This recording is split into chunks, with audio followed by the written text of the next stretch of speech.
Do you know the Canadian Psychology Association? The CPA was organized in 1939 and incorporated under the Canada Corporations (ACT) Part 2 in May 1950. The CPA received its certificate of continuance under the Canada Not-for-Profit Corporation (ACT) in August 2013. Canada is a big and diverse country, and psychology is an important part of the social fabric of Canada of this country. To advance and promote psychology for the benefit of all, one of the CPA's four objectives is to improve the health and welfare of all Canadians. Its vision is to a society where understanding of diverse human needs behaviors and aspirations drive legislation, policies, and programs for individuals, organizations, and communities. And its mission is advancing research, knowledge, and the application of psychology in the service of society through advocacy, support, and collaboration. The CPA relies on its board of directors to set policy that guide the organization and represent all aspects of psychology with representatives from across the country. Now, do we want to know the presiding board that makes that this association check this information? Join the largest national association for psychology, one that offers the services, products, activities, and tools that you need to stay informed and at the forefront in your discipline.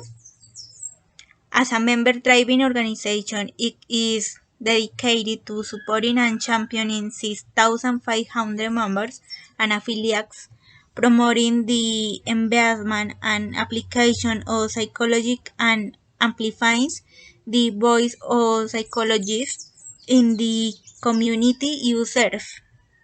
Whether you are a student or in practice, research, or education, are at the very start of your career and experienced professional or enjoying your retirement, you will benefit from a CPA membership has to offer. As part of the CPA's strategic plan is to advocate for the science, practice, and education of psychology. The association is actively involved in a number of advocacy and government relations activities to ensure that the voice of psychology is making an important contribution to the public policy discussion decisions making process. One, its comments to the mental health and well-being of Canadians. In support of science, the CPA participates in various advocacy activities lists with the granting countries, provides research and conference support funding, shares, or is a member of research-based science, and promotes psychological science and its impact on society. In support of practice, the CPAs focus on such issues as access to service, health, human resource, cultural content, care for diverse groups, evidence-based practice, and collaborative practice. This section for students in psychology provides a forum in which students may learn from each other and begin to prepare for their careers in psychology.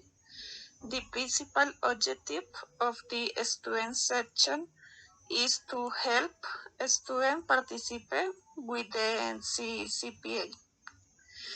It supports and promotes excellence and innovation in the education and training of psychology in Canada, and actively supports knowledge exchange, and lifelong learning through continuing education approval program by offering education opportunities tailored to the needs of psychologists across the country.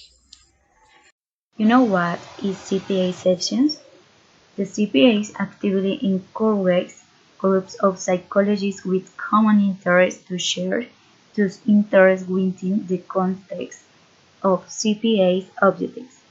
Such groups, termed sections, may be formed from time to time and certainly shrunk and dissolved from time to time as well. Sections have official status under the bylaws of the association. They are the primary agents through which the particular and special needs of members are met and interests served, and have the power to 1. Initiate and undertake activities of relevance to its members. 2. Draft positions papers on topics of relevance to the sections. 3. Initiate policies statements in areas of expertise. 4. Organize meetings within CPA's annual convention.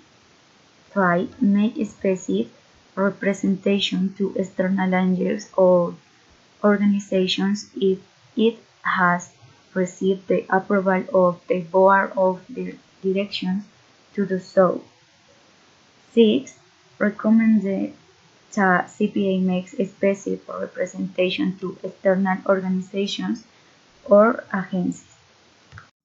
The CPA committees and working groups relies heavily on the work of the volunteers who serve on its various committees and task forces, as well as the external representatives who sit on CPA's board.